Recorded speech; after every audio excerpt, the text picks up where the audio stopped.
Goosebumps, the scariest series in children's literature. I've taken it upon myself to summarize every Goosebumps story ever told, in the hopes that we all come out knowing a bit more about the things that go bump in the night. Not just the stories, but their adaptations too. So if you're ready, viewer beware, you're in for a scare, as we dive into book number 9, Welcome to Camp Nightmare. So of course, with a title like Welcome to Camp Nightmare, there has to be some camping involved on the cover, right? From what I recall, all these camp books are about a summer camp, so why is there just a single tent? No idea. The backgrounds are beautiful, but of course the most important part is the monster in the shadows. What could it be? Our tagline is, it's the little camp of horrors. Our back tagline is, those scary stories about camp are all coming true. Next is our UK cover, which features 2 kids on it. I can't really tell if they're drowning or just swimming. Like, they're screaming, but they don't look scared. They captured the essence of a Goosebumps child actor pretty well. Here's the 2003 print with a similar purple slime to the original. You may notice the illustrations flipped. Few reprinted books do this, and there's really no reason why.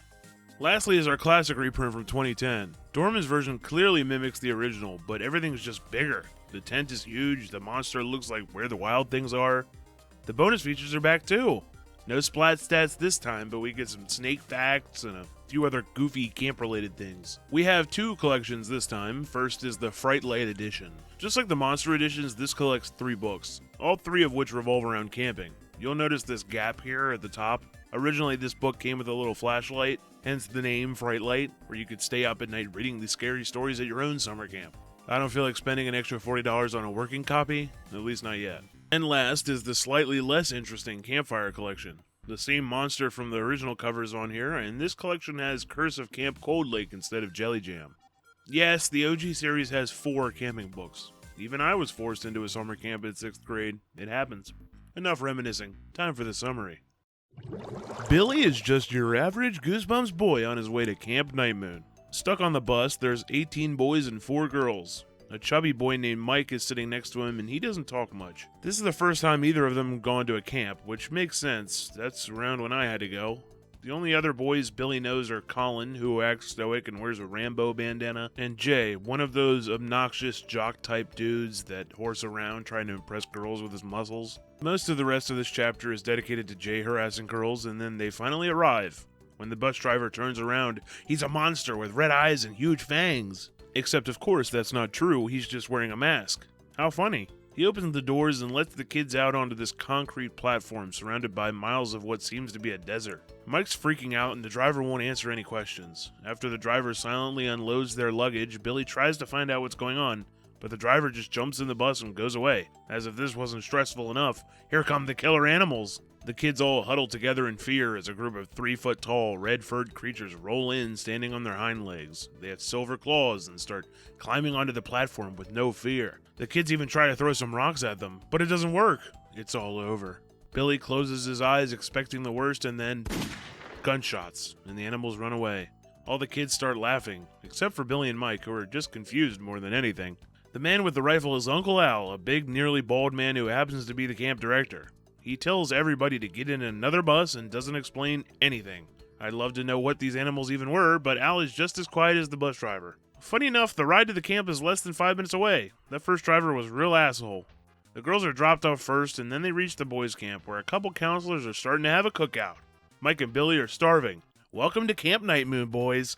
Conveniently, the 4 boys we actually know the names of are staying in the same bunk. Their counselor is a lanky ginger guy named Larry, who seems totally enthusiastic to be here. I get why dealing with kids can be annoying, but when I went to camp, the counselors actually volunteered to do this. He tells them all to tidy their beds like his and unpack before he heads off. Billy heads up to his bunk, but stops as soon as he hears Mike scream. Snakes! 2 of them in Mike's bed. Colin and Jay assume Larry must have done the old rubber snake joke, but no, they're real. Jay starts making some jokes about how Mike shouldn't be scared and gives him a playful shove. That shove, however, pushed Mike onto the bed, and he gets bit. Mike runs off on his own to find a nurse, and Jay is thankfully regretful about what he did. With some arguing, Jay and Billy decide to work together to wrap the snakes in Mike's sheet and take them outside. Colin stays inside to just do nothing, I guess, but the boys do manage to get the snakes away. Larry comes in, completely nonchalant and uncaring about the snakes, but when they tell him that Mike went to the nurse, he starts laughing. There is no nurse. Well, this place just seems amazing so far. Mike comes back in looking like he's near death, trying to get Larry's help. Larry just hands him a roll of bandages and tells him to wash his hands and wrap it up. Larry compliments Billy on his brave idea to throw the snakes away and that Uncle Al doesn't want to coddle any of these kids. Fast forward to dinner time, a bunch of burnt hot dogs. I'm surprised they give the kids food at all. Uncle Al goes through the camp rules quickly and aggressively. Lights out at 9, no swimming over to the girls' camps, grizzly bears will rip your head off. He tells 2 counselors to demonstrate how to act in a bear encounter. Lay down, cover your head and neck, don't move. This seems fine from what I saw online. Unfortunately, 2 kids got killed by a bear just last year. Again, what an amazing camp to get sent to. Al continues to mention there's a forbidden bunk in the distance that they never talk about, and they won't even tell you why it's forbidden. Of course, when you tell kids not to do something with vague reasoning, they're gonna do it. Last rule, write your parents a letter every day. Mike was feeling better after he ate food, but now his hand's hurting again. It's throbbing, swelling up, and he's getting a fever. I'm sure Larry will help. Unfortunately, he's gone, but maybe he's back at the cabin. Billy and Mike stop in their tracks, though, when they hear some wailing coming from the forbidden bunk. The boys make it back to the cabin, and Larry is not here. Mike's freaking out about his hand, and Jay and Colin try to lighten the mood by doing impressions of Larry and Uncle Al. That howling and wailing is still happening, so Colin and Jay want to investigate the forbidden bunk right now. Billy and Mike are pretty scared of the idea, but the other boys say that the bunk is just a scary story the directors make up for fun. There's nothing in there. Come on. A bugle goes off and it's lights out. The kids are tired, so they decide to investigate tomorrow, but I'd be careful where I was sticking my nose if I were you. Larry pops up out of nowhere. He insists that Al was telling the truth and they need to watch out for Saber, a red-eyed monster that eats a camper every single night. The kids think he's just messing around, but he insists that if the kids go out at night, they better leave their address so he knows where to send their stuff. So the next morning is pretty standard camp fare. The kids have breakfast, which is much better than last night's dinner, and the kids get split into teams. The first group gets to go swimming, and the other group, where Billy and everybody else is, get to play scratch ball. This is a game that doesn't exist, but it's so simple I'm sure it's been played by kids under 40,000 different names. Basically, a kid in the batter position throws the ball as hard as he can and has to run the bases. If you get out, well, you're out. I guess they just take turns to see which team gets more points. Mike complains that his hand really hurts, so Larry actually lets him sit in the shade and takes his place in what can only feel like the most unfair decision ever. Billy's okay at the game, but he glazes Larry like a professional. He loves to mention how great he is at running and throwing, not bothering to mention that might be because he's 17 years old playing against a bunch of 12-year-olds. So of course their team's winning 12-6. Colin's on the other team, and he's been getting frustrated. He keeps getting into arguments with Larry, and he isn't very good. Billy says that arguments like that are normal in sports, which is true, but it's about to cross a line. It's Colin's turn to throw, and both Billy and Larry run to grab the ball. Larry, of course, beats him to it, but his face is filled with pure anger. He throws it as hard as he can and cracks Colin in the back of the head. The impact is sudden and disgusting. Almost exactly like the moment in Say Cheese and Die, Colin crumples to the ground unconscious. The worst part is, Larry immediately starts lying that the ball slipped out of his hand. Some serious anger issues from Larry here. He runs over to Colin and gets 2 other kids to help carry him to the cabin. Billy decides to follow, and Mike gets to come along after Larry finally says he'll look at that snake bite. Something's up at this camp. Later, Jay and Billy are writing their letters to home, and Billy blurts out how Larry deliberately just tried to kill Colin. Unfortunately, Jay doesn't buy it. Reasonable, but before Billy can describe what happened, Larry barges in. Colin is here too, and he says he's okay, but he clearly has a concussion. Uncle Al just said he would be fine. Larry also says that Mike is fine, but when Billy asks where he's at, he has no clue. He just brushes everything off and tells the kids to go get ready for dinner. Tonight is tent night. Everyone has to sleep in a tent. Colin's too messed up to have an appetite, and the rest of the kids start a food fight. A bout of breadstick throwing results in some grape juice spilling on Billy's shorts, and the inevitable piss your pants jokes that come with it. Billy runs back to the cabin to grab new shorts, but wait, the drawer's empty. Oh, hold on, that's not Billy's drawer, it's Mike's. Mike's trunk is gone too. He's not coming back. This upsets Billy so much he doesn't even change his shorts, and he just runs to the counselor's table to yell at Larry. Well, he doesn't know anything, and he doesn't care. What a nice guy. The other guys aren't as upset either. They just assume he got sent home because of his hand. A little later, Uncle Al explains tent night again and leads the kids to learn a bunch of camping songs. On the way to their designated tents, Jay stops the group, which has this new kid named Roger in it, by the way. I didn't expect him to be relevant after the food fight, but here he is. Anyway, these 2 are going to go to the forbidden bunk tonight. Colin probably can't go because of getting CTE, but what about Billy? Actually, Billy doesn't want to go either. Of course, the tent is uncomfortable and Billy can't sleep. Once Jay and Roger head to the forbidden bunk, Billy suggests to Colin they should sneak back to their own cabin. It's just too cold and uncomfortable out here. They actually do that pretty easily and spend some time looking out the window trying to see Jay and Roger. Suddenly, 2 screams ring out in the distance. Billy runs out and screams for Jay, who approaches him looking terrified. It tore Roger to pieces, and now it's coming for us! Jay starts to pass out and Billy drags him back to the cabin. Jay slowly recovers and the boys sit frozen until they hear a howl in the distance. This sets Jay off and he starts screaming, "It's Saber! Don't let him get me!" The boys need to get Larry or somebody, but how? How did no one else hear those screams? Billy stays in place and listens. Silence. Where is everybody? That's when Jay's eyes go wide. It's coming through the window! No, never mind, it isn't. Jay's just seeing things. Billy and Colin manage to calm him down a bit by swarming him in blankets, and they all stay up waiting for Larry. Billy eventually dozes off but gets little sleep as Colin wakes him up for breakfast. Larry never showed up, and they're late, so they have to get moving. Jay rushes out first, yelling that they need to tell Larry what happened. Passing by the forbidden bunk, they search the ground and find no remains of what happened to Roger. Weird. At the mess hall, there's no sign of Roger either, so the boys all bombard Larry at the same time. Larry and his fat friend Derek spend most of the conversation seemingly attempting to gaslight the kids by saying it was probably a bear, and if anything happened, they would have heard something, but nobody did. Enough persistence and Jay screaming that it was a creature, not a bear, gets Larry to cave in and says he'll mention it to Al, reporting what he said to them at their morning swim. After some waiting around, Larry finally appears and tells the kids the news. Him and Al went all around the bunk and saw nothing. Not only that, but Larry drops the gaslight that shocked the world. There never was a camper named Roger. The boys are understandably defiant. It makes no sense. Larry thinks they might be playing a joke on him and tells them to go take a swim. Again, they're frustrated and Jay just says he's going back to the cabin. Colin decides to follow, but Billy's conflicted. It's not like he could help Jay anymore now if he went. Should he take a swim to calm down? Should he just do nothing? What is with this camp anyway? Why is this place so emotionally draining but no one else seems to feel the same? He decides he'll go for a swim to calm down. One step forward and someone grabs him from behind. He tries to scream but the mystery assailant covers his mouth. What a traumatic experience. What perils could Billy be in this time? A girl? Oh no! It's Dawn and her friend Dory. 2 girls who were mentioned in the beginning that I had no idea would be relevant. Obviously, the sexes must be segregated in a camp setting, so Billy needs to stay quiet. Why are they here? Well, it turns out the girls' camp is just like this one. They've even started calling it Camp Nightmare because it's so messed up. Get it? That's the name on the cover. One girl apparently got mauled by a bear and 2 others are just gone and nobody cares. The girls want to stage some kind of escape, if it's even possible. They also mentioned that even though they've been sending letters every day, no one's parents have ever wrote back.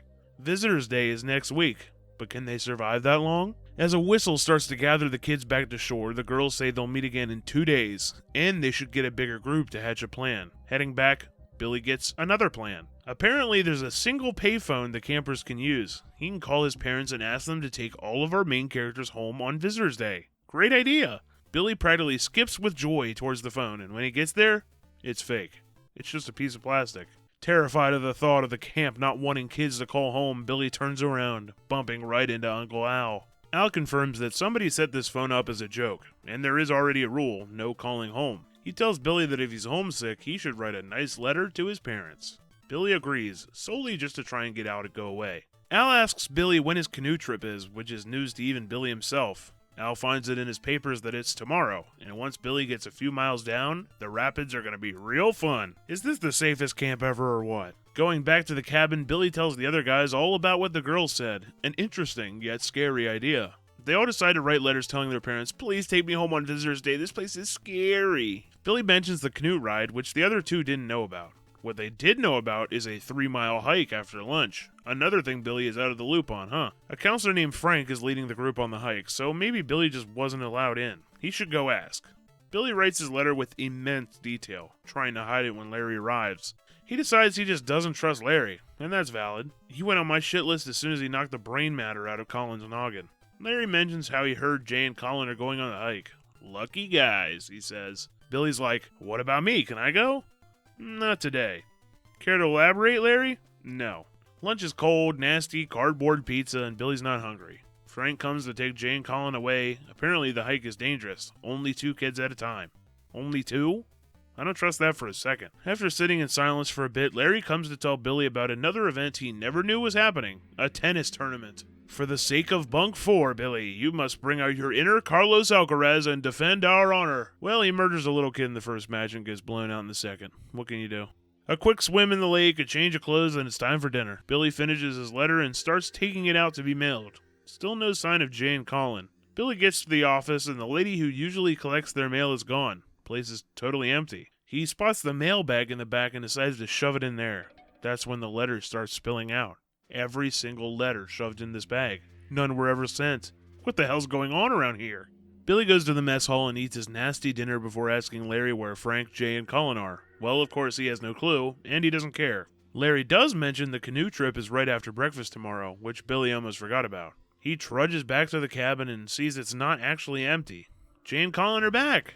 No, they aren't. It's two new kids named Tommy and Chris. All of Jay and Colin's stuff is gone. This is getting freaky. They ask Billy how long he's staying at the camp, and he says he'll be leaving on Visitor's Day. Haven't you heard what Al said tonight? Visitor's Day's canceled! So all of his friends might be dead, he can never contact his parents, and he can't leave. Sounds fun. He has a hard time sleeping and wakes up trying to find Larry. Of course, he's at the waterfront getting the canoe ready. Billy begs Larry to tell him what happened to Jay and Colin, but he says he has no idea. He'll ask Al after their canoe ride. Billy is skeptical on whether Larry is honest, but he gets in the canoe anyway. Those new kids, Tommy and Chris, join as well. They take the time to learn how to paddle until they reach the rapids. The fun turns to horror as Larry decides to stand up to look at some fish. That's when the boat jerks and Larry falls into the water. After screaming his name with no response, Billy makes the split-second decision to dive in and save Larry. I don't know how Billy can swim against this current, but he sure tries to. Suddenly, a cramp in his right leg stops him from moving, but he notices something floating towards him. Larry! Somehow the cramp goes away and Billy puts his arm around Larry to save him. Where's the canoe? Gone. Billy brings Larry to shore and realizes, dang, I just saved Larry's life. Cool. Over a 3-hour-long walk back to the camp, Billy asks if Tommy and Chris are going to be okay. Hope so, says Larry. When Billy mentions that so much scary shit is happening around here, Larry admits that it is strange, but he doesn't say anything else. When they get back, Uncle Al's waiting for them. Larry helps explain that Billy saved his life, and they let Al know that the kids floated downstream. Billy's desperate to help Tommy and Chris, but Al? His concern is that canoe. It's their best one. This place is totally bonkers. Billy manages to go to sleep out of pure exhaustion, but he's shaken awake before sunrise. Larry says that Uncle Al's taking the whole camp on a special hike with no further clarification. Of course, Billy asks if Tommy and Chris are okay, and he gets a very unconvincing "they'll turn up" from Larry. At breakfast, Billy's despondent as he thinks about the canoe incident. Dawn and Dory, too. He wonders if they're okay. And why isn't anyone explaining what the hell the hike is about? Uncle Al shows up in stereotypical army garb with some sunglasses on. He just yells, "This way," and all the kids line up. Billy's near the front somehow and gives up on asking questions as Al keeps refusing to answer. Then Billy has an idea. He could make a run for it. At the right moment, hide in the trees, follow a river, get to a town and call his parents. It's possible. He can do it. Billy gets ready to sprint, but then he sees it. Al's staring at him with his rifle ready. Okay, well, technically Al wasn't looking at him, but at the two counselors he had bring bags along on the hike. It seems the hike has stopped. Is it over? The counselors unload the bags and they're full of rifles. They quickly shove the guns into each of the boys' hands and Billy's terrified. He's never held a gun before. His parents hate guns. Al brings up the two girls have escaped from the girls' camp. At the mention of this, Billy smiles. Dawn and Dory, they must have escaped. These guns are loaded, boys. Let's get 'em. The kids are stunned. You want us to shoot them? Uncle Al's like, doy, it's a gun. That's what you do. But you aren't killing them. They're tranquilizers. Unless you got a problem with that, Billy. Huh? Little piss baby doesn't want to shoot little girls? Billy's confused and terrified that Al's challenging him. His legs shake, but he stands his ground. He's not going to shoot them. Screw this camp. You can't do shit to me, Al. Al tells Billy to give him the rifle back, but he refuses. Al lunges forward, and Billy pulls the trigger. But nothing comes out. You passed, Billy! Everyone comes out from the woods. The girls, the other boys, even his parents. What's going on? Well, this wasn't actually a summer camp, but a government testing lab. Mom and Dad are scientists, and they wanted to take Billy on their upcoming expedition, but he was legally required to pass this totally normal and not dystopian-sounding test. First, they needed to make sure he could obey orders, which he did when he refused to go to the forbidden bunk. Well, that one's a little iffy. He kind of just said he was tired. Second, they needed to show his bravery, which he proved when he saved Larry. Lastly, he had to be able to disobey wrong orders, and he passed by trying to murder Uncle Al. Literally everyone was in on it. And this was serious, because where they're going is the most dangerous place in the universe. Where's that? A very strange planet called Earth. Talk about a twist. I remembered most of the twist before reading this one, but forgot they were going to Earth. So even that surprised me. Honestly, they brush over it, but the scariest part to me is that literally every single person was in on it. It's a relief in the moment, but it's crazy to think that all these experience you had with these people, the friends you made, was all manufactured just for a test. A bit too existential for the average Goosebumps reader, though. We get to go on a space mission, yay! I wonder if Colin actually took that fastball to the head or if it was a trick. Real dedication there. And you know what?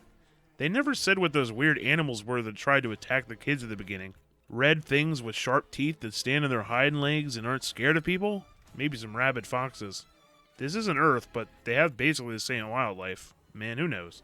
Again, this is another book possibly influenced by The Twilight Zone. In this case, the episode Third from the Sun, which had a similar twist to this one. They get on a rocket ship and you thought they were regular humans, but no, they're going to Earth. That episode, in turn, was an adaptation of a short story with the same name, so you know, the cycle of ideas continues. I felt this book was a breath of fresh air, like Curse of the Mummy's Tomb. It felt nice to get away from the typical American suburb every once in a while. There will be plenty more camp books to come as well, and that just makes perfect sense. I hated the thing myself. Perfect setting for a horror book. But that's not it. Camp Nightmare has not one, but 2 episodes adapting it. Let's check them out. So we start with a bus, just like the beginning of the book, but no introductions or anything this time. They stop moving just like the book as well, but not in the Minecraft Mesa biome, just a forest. I don't even know which kid is which in this. Whoa, who's this badass here? Instead of a bunch of rabid animals, there's just one vaguely threatening thing in the woods that blows up. Looks like a flare gun, but apparently it's new technology. Uncle Al actually does answer a question this time. Apparently that thing was Saber. How different. Instead of another ride, the kids have to walk to the camp. This gives us the opportunity to finally learn about the characters. This is Billy. You know, his parents are out of town a lot. What do they do? Rob banks? Uh-huh. Well, Billy gets chummy with Dawn before everyone splits up. More girls than before, and they even have their own counselor. Al lays down the rules, exactly the same. He explains the forbidden bunk too, which looks nasty. In the cabin, Billy finds a message about Saber, and Mike immediately gets bitten by a single snake out of nowhere. There's an extra kid here, by the way. No clue who. Maybe Roger? We learn that this is Jay, and they throw the sheet out of the window. Larry shows up and sounds even more like a dick than his book counterpart. The name's Larry? Why'd you throw a perfectly clean sheet out the window? Oh, man. Get that out of my face. I just ate. Go wash it off. I think maybe I got a bandage. The camp sings songs, and Billy comes over to Mike, who isn't even able to eat a hot dog with the condition his arm is in. He says an entire side of his body is numb. Al's pissed that Billy talked during the songs and looks at Mike's bite. He says that since he feels pain, everything's just fine, and he'll be better in the morning. Wow! Al makes everyone cheer Billy for being such a considerate guy. A little awkward, but alright. The whole group immediately decides to see the forbidden bunk, and even though Billy refuses like the book, everybody else wants to go, so he caves in and joins them. Well, this is actually pretty confusing. The kids are whipping flashlights around like a secret mission, but this isn't the forbidden bunk, and Mike apologizes for being a downer because his bite hurts. I guess they didn't go in the bunk? A wolf creature, which I assume is Saber, fails to catch them as the door closes. It's interesting because in the book, Saber was just this unknown creature that never actually existed, so now Saber is both clearly some kind of a wolf and a real thing. I guess they just didn't go to the bunk because we get right to the morning in the normal cabin and Mike is just gone. Kidnapped in his sleep, I guess. So Billy tries to look around, but oh my god, who the hell are you? Get out of my face!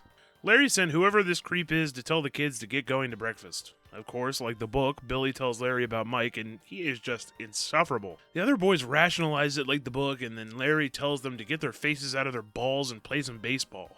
I'm not kidding, he really says, get your faces out of your balls. Listen up. I didn't even know you could say that on Goosebumps. Woo! I guess scratch ball is too complicated, so regular baseball it is. Al is actually there, and completely dodges the questions about Mike.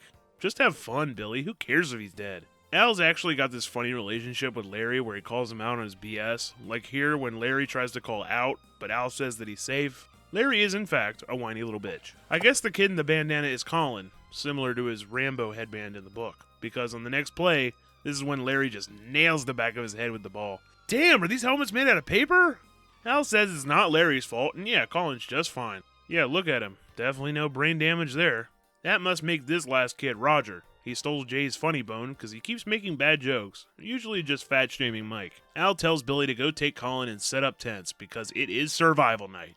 Billy writes a letter to Mom and Dad. Jay and Roger barge in the tent. Billy refuses to go to the bunk, but he doesn't actually go back to the cabin with Colin like the book. Another accurate scene here, though. Billy hears the screams and runs into Jay, who tells him Roger is dead as hell. Colin's brain is so mushy, he just starts saying, Saber is coming, and the guys carry him to the cabin. Billy grabs a bat and Okay, it's Larry. Unlike the book, where he never shows up at night, he actually did hear them, and berates them for disobeying orders.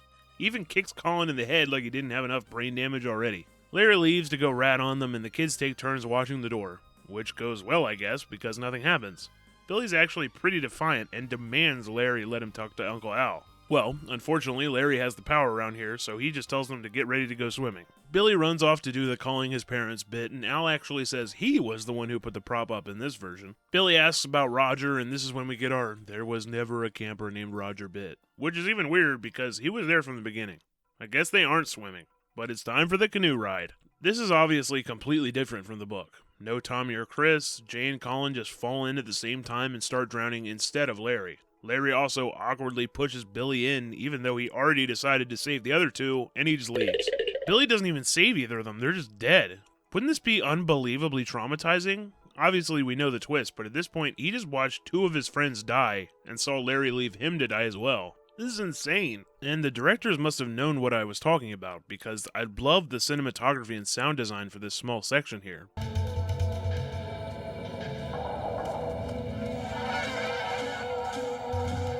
Hello? Uncle Al? Larry!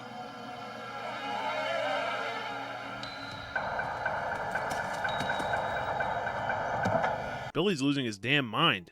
Time to suit up. It's really windy, but Billy manages to find all of the letters on the ground instead of at the office. Now this is actually pretty exciting. Billy goes in the forbidden bunk. He finds Dawn in there. She ran away, but Dory isn't with her. She got mauled by a bear. Oh, here's the mailbag, by the way. They all have Elvis stamps, too. Huh. Billy finds the counselors in their army garb and tries to investigate. So this creep is called George, I guess. And rifles are a little too scary, so they get hand crossbows this time. Al just keeps compounding lies on top of lies, even saying that all of Billy's friends are imaginary. Of course, this pushes Billy over the edge, and it's pretty satisfying. The twist is pretty much the same. Jay and Colin were in an air pocket, somehow out of view. Mike's thing was in fact a rubber snake bit, which is some bullshit. And Roger, well, Saber is actually real, but not real. Just an animatronic piloted by that creep George. Oh, look at Earth, so realistic. I actually loved that episode, especially part 2.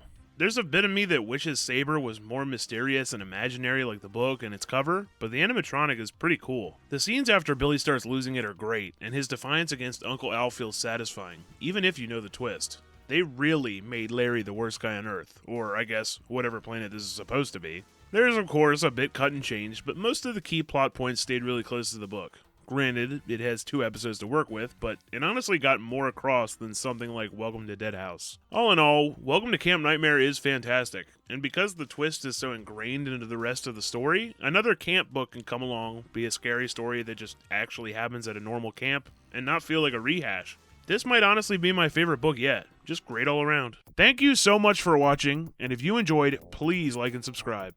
It makes my day to see people enjoy this hyperfixation of mine, so I'll see you in 2 weeks for the next book, The Ghost Next Door.